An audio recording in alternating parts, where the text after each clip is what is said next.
This sounds like it's some sort of like Japanese shmup that like wanted to steal some metal music the same way that Bobby Prince did for Doom. Bastard Hall. Yeah, the old Spike Maze. Classic aesthetic. Never goes out of style. It works well there because obviously you've got the bubble thing and...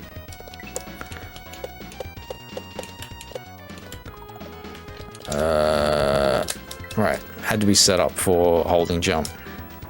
It's like, damn, how do I force the player to follow the exact ghost line that I just did while I was playing this level that I'm making? I know.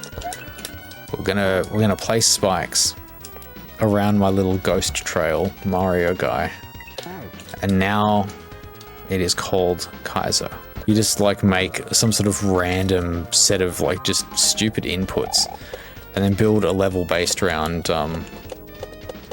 whatever you pressed and how it makes Mario move, and then upload it, and that's your Mario Maker 2 level.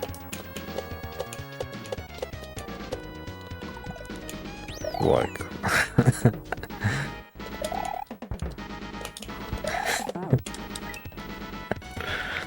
smash your controller like that. I've got my little useful Mario trail in the editor. We'll just place stuff around it.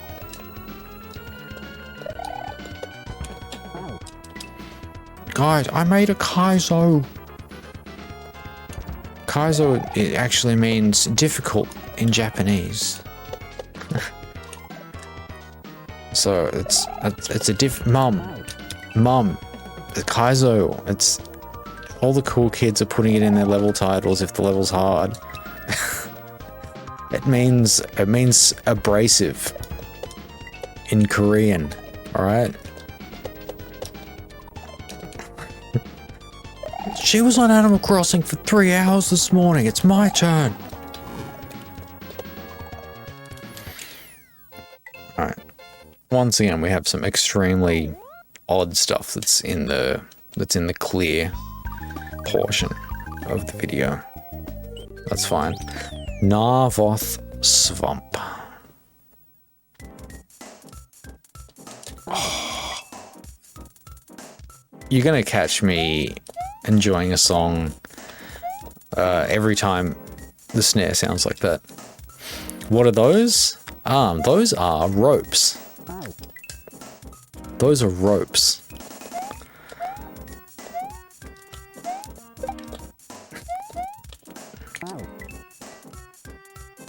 Classic 90s snare, yeah. It's a good one. It is extremely of the era.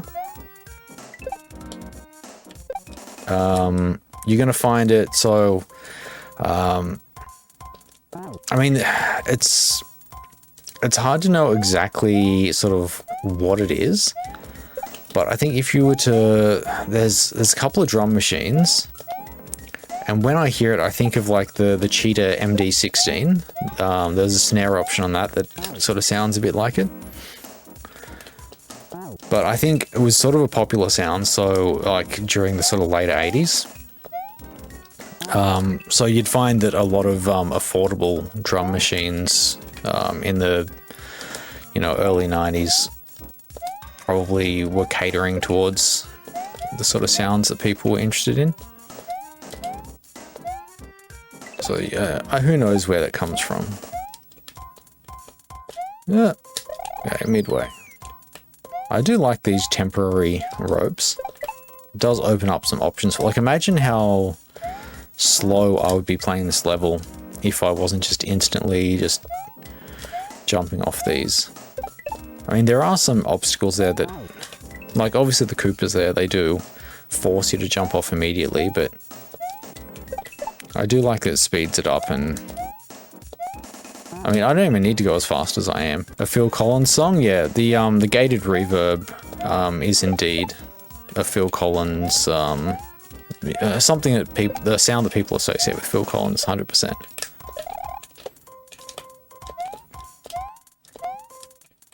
Alright, that was the end. Let's do Candlestone Caverns. Phil Collins is dumb and bad. Nah, Phil Collins is awesome. There's at least a handful of Phil Collins songs that I'll enjoy. I'm not a mega fan for sure. Okay, so a little bit longer on that one.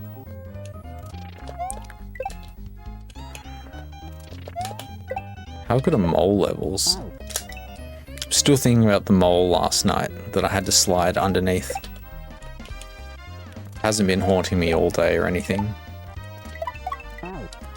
Is it going to be called Icy Moles? Like Icy Moles? Or is that already a level name? I'd be surprised if it wasn't.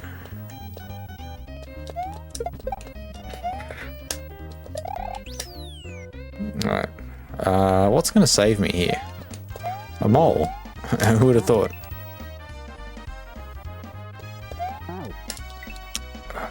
Was the death block necessary? Right there.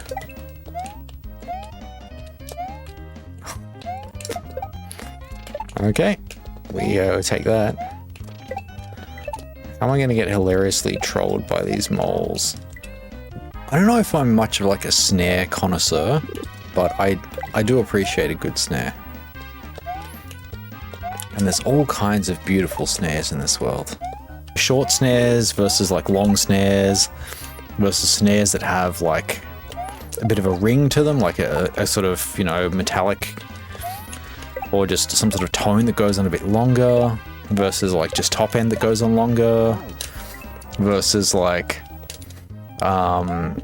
you know, ones with a high pitch fundamental or a low pitched sort of beefier fundamental. There's a lot that goes into it, and yeah, there's ones that sound bouncy and some that sound snappy and some that just thump and some that crack and there's a lot going on. I'm a big fan, and it covers a lot of the spectrum as well. You know, with your kick drum, it's kind of there's the bottom end, there's the top end, and usually you don't want too much stuff hanging out in the kind of, you know, low mid range. Or it just sounds carpety, sounds woolly. Wait, how am I getting up? Do I need to bounce on these dudes? I feel like most people like music, but I really get into the sort of the nuts and bolts and the more of the technical aspects, I suppose. Yeah, it's just something you get into, that you have an ear for, you know, like people that are into films, people that like to watch a lot of films versus people that make films. It's a different kind of discussion. Okay, so, oh, wait. Am I missing something here? Oh, there's a door, okay. There's a door. Oh, that's right, this is Switch Palace. I didn't even want to jump, to be honest. The power of the switch you have pushed will turn that to that. You are one step closer to Orcus. Let's play some stuff. Crossfen, the first level of World 3.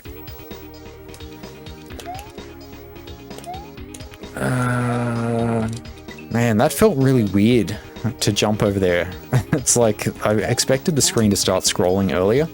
I know it's like that when you're right at the edge of the screen at the very start of a level. Oh boy, got one of these. Alright. Hey, we saw this one in the screenshots on the website on SMW Central. I'm really not good with swinging platforms. These rotating ones, I feel like my brain...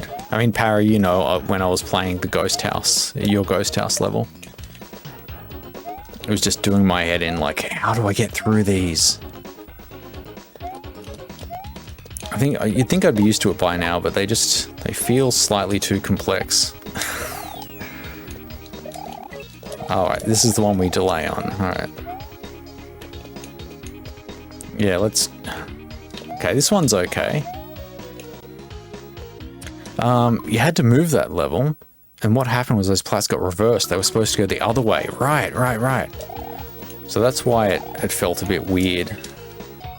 And so, yeah, it's going to be a totally different situation if I were to look at it again now.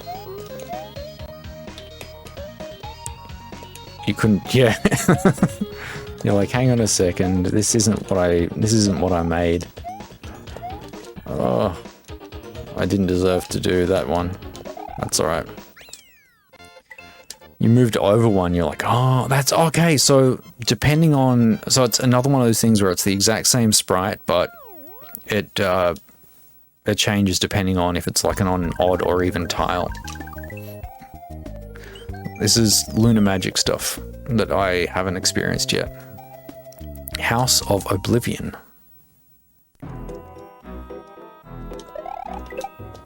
Oh, we got these ghosts. All right, sweet.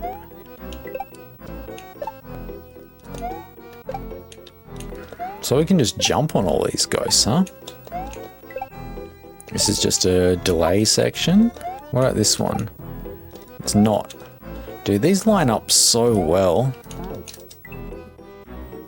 I'm guessing that there's something custom that makes the boo rings always spawn in the, like they reset when you die, as opposed to like remembering the last position they were in and spawning in whatever that is.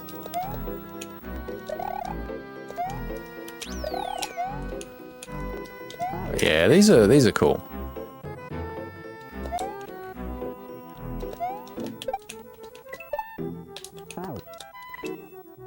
I can make that jump. I just need to be good.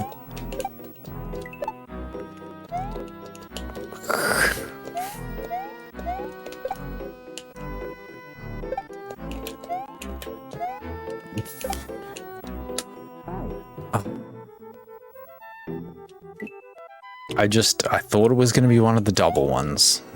I don't know if there's any indication as to which ones are the doubles. I'm not even mad about it at all.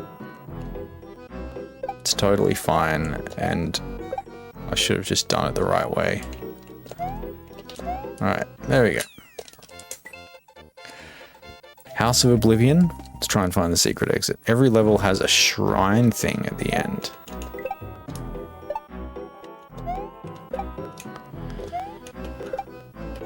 Oh, I see it. It's right here.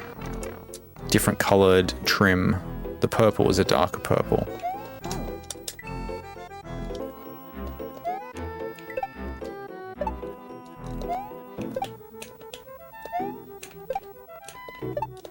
I like that this secret exit was not that hard to find.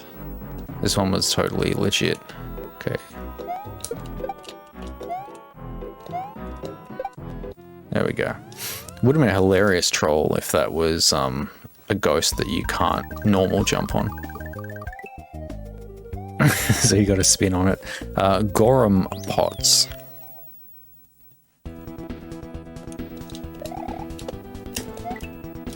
Okay. It doesn't matter. I mean, I'll find out eventually. I generally don't swap versions. Oh, it's a spiky disco shell. I think that's a cool thing. Okay, so this disco shell doesn't bounce you around. Which actually, in some ways, makes it a little bit harder, because you actually have to provide your own momentum, as opposed to just holding right.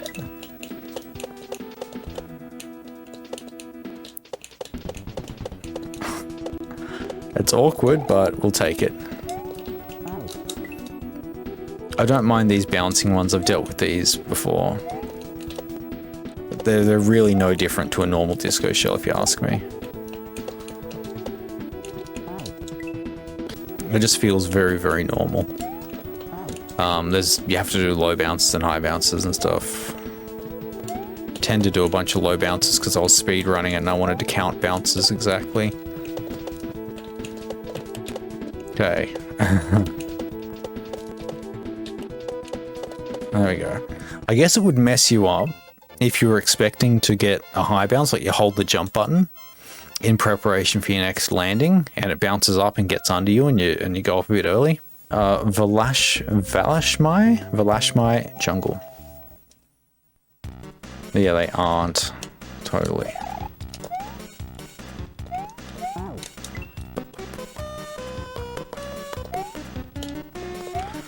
I don't know what this song is from, but I hear it in a lot of hacks, and it's pretty cool.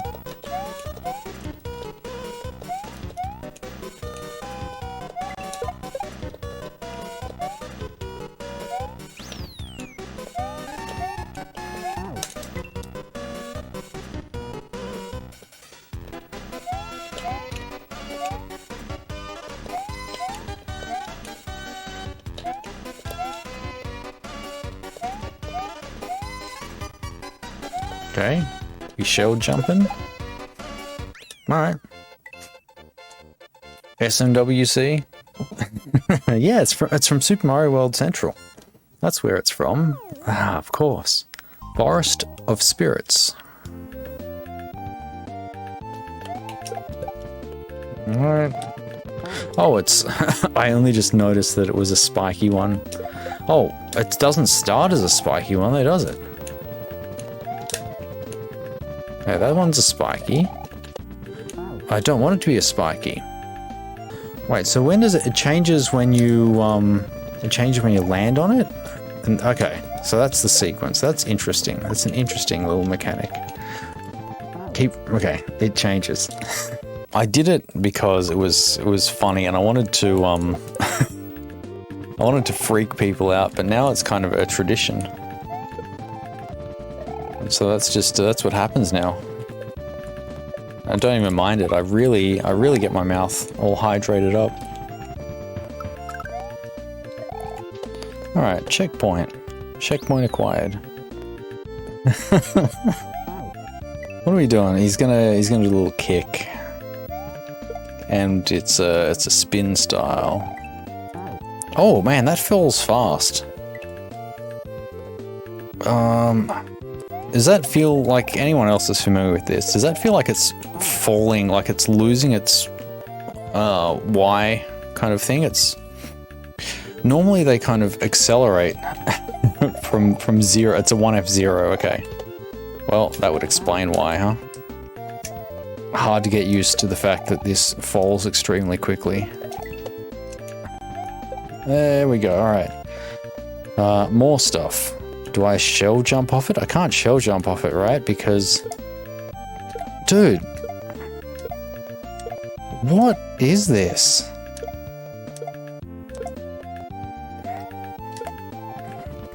Well, can I jump? Okay, I can make that jump, I guess, maybe, sort of. Maybe this is where things start to ramp up and they start putting, like, these weird,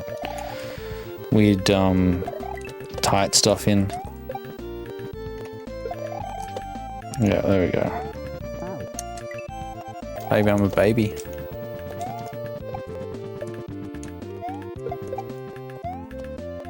Oh, right.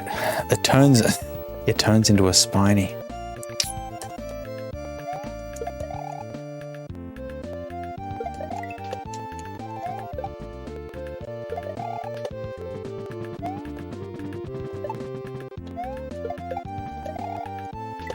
There we go. Cool. It was not bad. But that level was definitely taking me the longest of anything that we've looked at so far. So we'll have a look at how far into World 3 we are. If that's the first level, yikes. Oh no, we're actually pretty far into World 3. Okay. Fadextrans more. Oh, bats. Looks like you're almost done here. Yeah, sort of like... Oh, it's a screen, it's one of those like weird screen wrap glitch things. Where you can trigger it from the other side of the screen. The new thing, obviously. The one that you've referenced.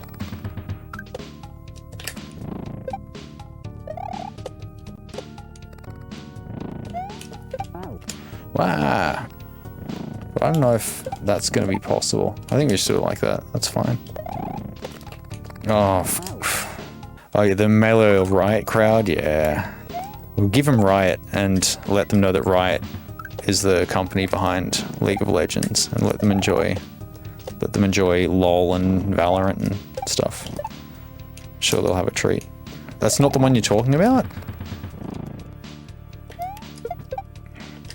And jump. What does that mean? Hey, those spikes look like they're a different color, but I think that's aesthetic. This isn't a level that has a secret exit, right? Or am I confusing it with another section? And something lands on your head when you just spawn into the level?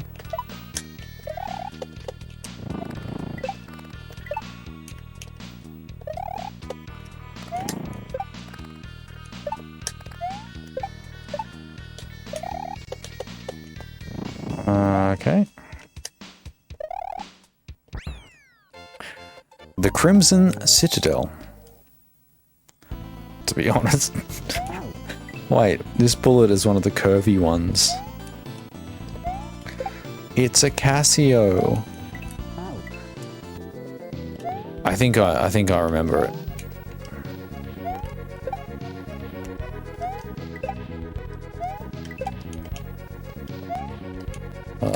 The bomb level.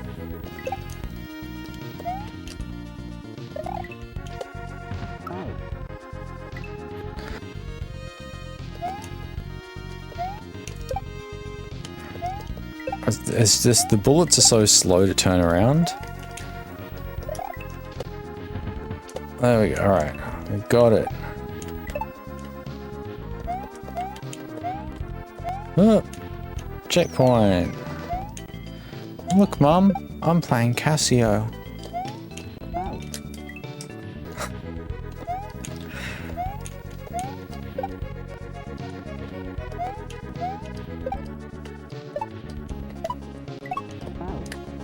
Alright.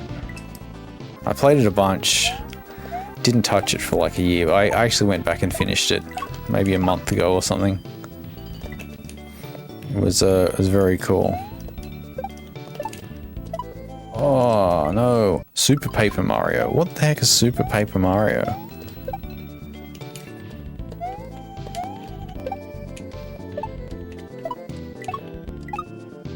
It's the Wii one. Oh, there's one on the Wii as well, of course. Why wouldn't they have a game on the Wii?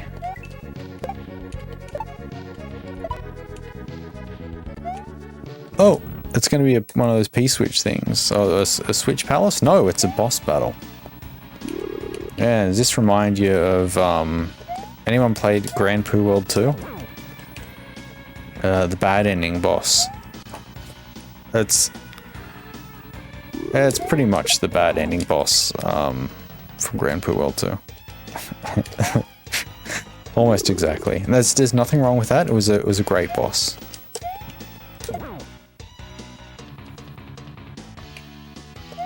So what's the deal here? I guess I could just carry it and then... Oops. Whoops. Kirby's Rainbow Paintbrush. I don't know if anyone ever played that. That was sort of cool. That was a Wii U title, I think. That had an aesthetic for sure. Okay, it's Mario RPG. You have attacks you can time with button press to get more damage, right?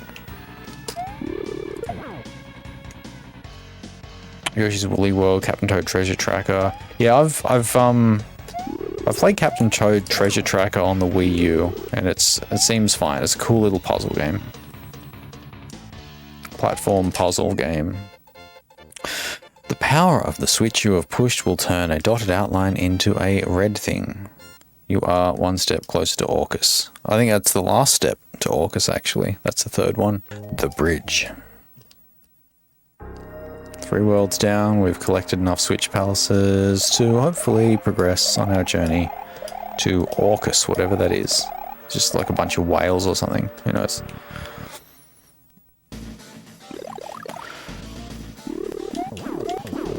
We've got an off-brand Doom music.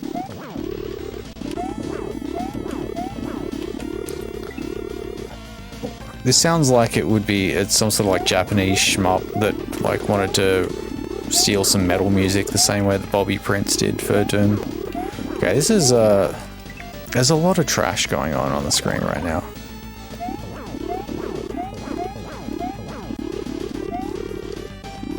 lot of fireballs. I haven't really got a system for dealing with the fireballs. And there's just no space, so I don't know what I'm supposed to do.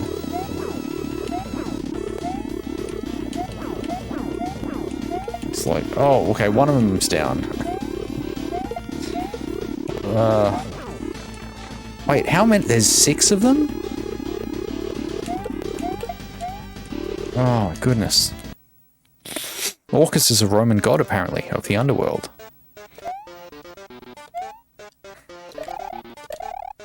Oh, is that the end, huh? By Orcus, by Jordan. There we go. Dedicated to William and Everett. That was a short one. That was fun. Ah, playtesters, Slopcore, DJ Mouseman, Lead Fool, you fail me. ASM, let's have a look. It's good to have a look at who does ASM stuff. You can hit them up. Or maybe you don't. I guess it depends on how old their patch is. Maybe they're not interested in that stuff anymore. Oh, Vito Vitella. He's released something, he did something really interesting recently. We'll talk about it after this. Anurakun. Maybe it's not that interesting. It was interesting to me anyway. It's the SA1 test cartridge.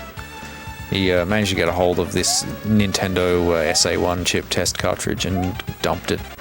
I've got it. We can have a look at it. So that was cool. Like I said, there was maybe a couple of tricks that were sort of tricky to deal with. Most of it was very straightforward, kind of platformy stuff. There was a lot of focusing on platforming, just, you know, jumping and some shell things, right? But there's things like Quickie World and Akagare cover a lot of different things. Like they'll have vines, they'll have layer 2 levels, they'll have, there's some cape stuff, they'll have swimming stuff. And this was very, very focused. I would say it's a very focused hack that's sort of more getting you sort of good at fundamentals. But there's not it doesn't explore the breadth of mechanics that are in the game, which is fine. There's no problem with that. This would be, I wouldn't say like this is one of those hacks that everyone has to play, but I feel like once you got a few early hacks under your belt, you would be able to play this one, and it would kind of focus your training on like some very specific just platformy stuff. So there's the cartridge itself. So a normal Super Nintendo cartridge is probably, it ends sort of around this point here where the battery stops. So this is quite a remarkable cartridge. You got the SA1 sort of chip hanging out there, and then these EEPROMs. These are reflashable, kind of memory chips.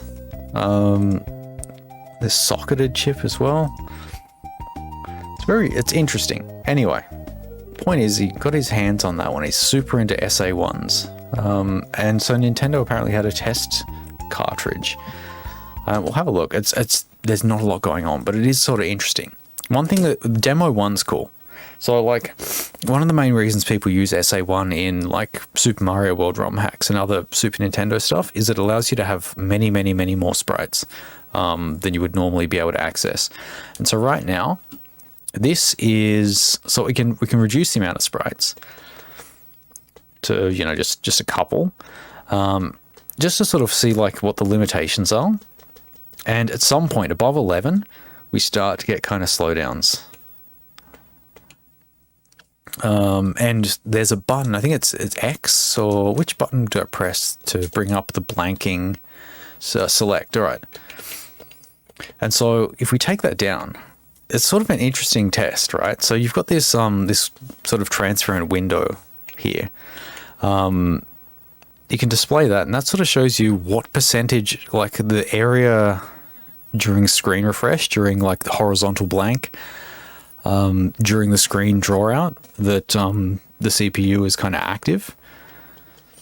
And so the more of these you throw in, the more CPU time the more time during drawing the frame, we're kind of dealing with having to generate these sprites. And so when you're at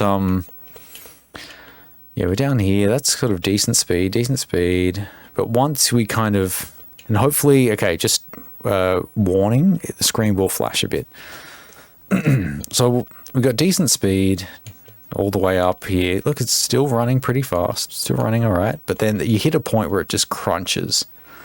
And we have like full frame rate, half frame rate. And that's when the time that it takes to deal with all these kind of exceeds the length of the frame. And so now you've got this kind of flashing thing here, which means that it's taking the rest of this frame and then there's not much going on the next frame. Anyway, it's interesting. They've got like a test for that to kind of show and how it's done to 2 frames. So we're dealing with like not just halving the frame rate, but now taking it down even further. It sort of wraps around. Anyway, we'll get rid of the flashing colors now. So that's test 1, which was interesting. It was cool to look at that. The second demo is just, hey, look, with this normal Super Nintendo, you get kind of one transform layer, which is available in like Screen Mode 7. But now we have 3 different sort of rotational transform engines that can operate at the same time. And I can freeze Donkey Kong's one, and I can move it around and sort of show how it overlaps with stuff. Why little Mario there? Wow, SA1. And so this was an interesting find, and it was very cool to have this dumped so that people can kind of have a look at it. Maybe I'm sure that he's already dug into this and reverse engineered it and sort of had a look at what they were doing with it for demo purposes. But it's quite a curiosity. It's cool to see these things. These are internal sort of test carts that were maybe like, a Hello World SA1 kind of program that people could use for reference when implementing it themselves.